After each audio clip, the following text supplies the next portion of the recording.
Di sebuah desa kecil, hiduplah seorang anak perempuan bernama Salsabila, yang akrab dipanggil Salsa. Ayahnya telah meninggal ketika ia baru berusia 12 tahun. Saat itu, ia belum mengerti benar arti kehilangan. Tetapi luka itu mulai terasa ketika ibunya, karena himpitan ekonomi, merantau ke kota untuk bekerja. Awalnya ibunya berjanji akan rutin pulang. Namun tahun demi tahun berlalu, janji itu tak pernah ditepati. Surat, kabar, bahkan telepon pun jarang datang. Akhirnya, Salsa kecil hanya bisa memandangi malam sambil memeluk adik-adiknya. Farhan 8 tahun, Nisa 6 tahun, dan Revi 4 tahun.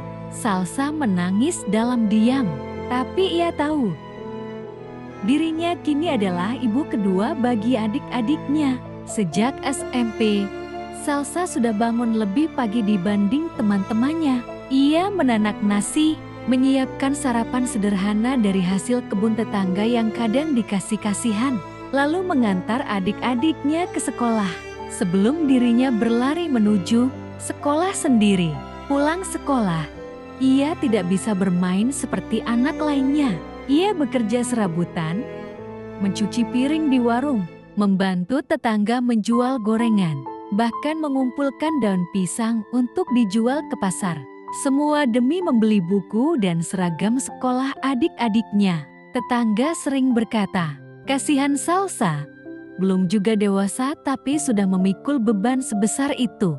Namun di balik lelah, Salsa selalu tersenyum setiap kali melihat adik-adiknya tertawa. Baginya, kebahagiaan mereka adalah kekuatan. Saat SMA, beban semakin berat. Salsa hampir putus sekolah karena biaya. Tapi gurunya yang iba membebaskan sebagian uang sekolah karena melihat ketekunannya. Setiap malam, Salsa belajar sambil menjaga adik-adiknya tidur. Kadang lampu minyak kecil yang hampir habis membuat matanya perih. Tapi ia tetap menulis. Karena ia percaya, kalau aku berhenti, aku tak akan bisa membawa adik-adikku keluar dari kemiskinan. Ia mulai bekerja lebih keras, berjualan sayur di pagi hari, les privat anak tetangga sore, dan malamnya menjahit pakaian bekas untuk sedikit tambahan. Tubuhnya sering jatuh sakit, tapi hatinya tetap teguh. Suatu malam, adiknya Nisa bertanya polos, "Kak, kalau besar nanti, aku bisa jadi dokter, kan?" Salsa menatap wajah mungil itu, menahan tangis. "Bisa, Dek. Kakak akan pastikan kalian semua sekolah setinggi mungkin." Itulah janji yang menjadi api dalam hidupnya. Salsa rela mengorbankan masa remajanya, bahkan mimpinya sendiri. Ia tidak pernah melanjutkan kuliah demi memastikan adik-adiknya bisa sekolah. Waktu berlalu, Farhan masuk SMA, Nisa masuk SMP, dan Raffi masuk SD. Biaya semakin besar. Salsa bekerja di pabrik kecil dengan upah seadanya, siang malam tanpa libur. Tangan halusnya yang dulu remaja, kini kapalan dan penuh luka. Namun, setiap kali ia pulang membawa sedikit uang, melihat wajah adik-adiknya makan dengan lahap, semua sakit itu hilang.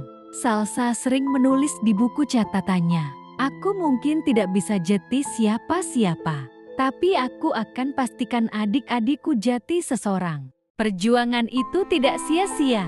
Farhan berhasil lulus dengan nilai bagus dan diterima di universitas negeri dengan beasiswa. Nisa, anak yang dulu polos, juga mengikuti jejaknya dan bercita-cita menjadi perawat.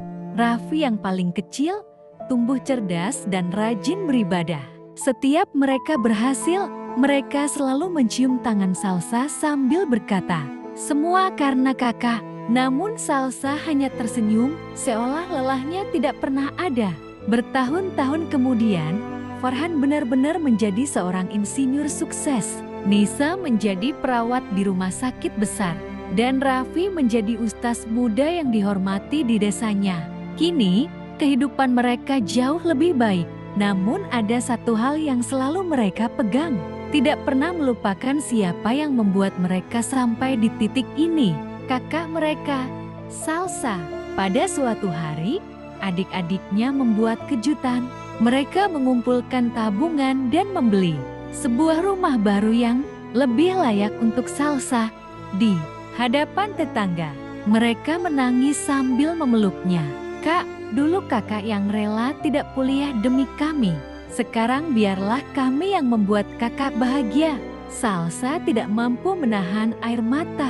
Ia merasakan setiap sakit, lapar, dan tangis di masa lalu seakan terbayar lunas. Kini, ia tidak lagi hanya seorang kakak. Ia adalah pahlawan bagi keluarganya. Kisah Salsa menyebar di desanya. Orang-orang mulai sadar, seorang kakak bisa menjadi ibu, ayah, dan sahabat sekaligus. Ketika ditanya apa rahasianya, Salsa hanya menjawab singkat, "Saya hanya menepati janji pada ayah dan ibu saya. Mereka mungkin tidak ada di sisi saya, tapi saya yakin doa mereka selalu menjaga kami."